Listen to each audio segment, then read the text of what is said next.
I want to go to Matt Semino, defense attorney. You've been studying this. What is your analysis of this feud? To me, you know what I say? I say we're all on pins and needles. Every day I'll say it as a journalist. I come in and I say, wow, is there going to be a charge today? And it reminds me of when I'm on a verdict watch in a high-profile case, and people get antsier and antsier, and tempers get shorter, and it's like that. What is your thought?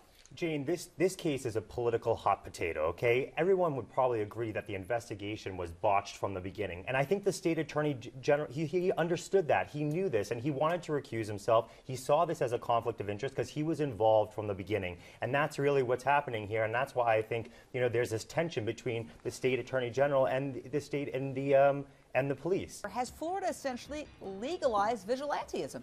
I think they have, and this law is a slippery slope. It's an unjustifiable license to kill, Jane. And, you know, yes, I can understand the self-defense claims, but here we have people taking the law into their own hands. As we see in this case, walking around with guns, taking the law into their own hands. And then we have this tremendous tragedy, which has, you know, sparked this national debate, not only on this law, but about racial profiling and institutionalized racism. And this is all stemming from the stand your ground law in this particular incident.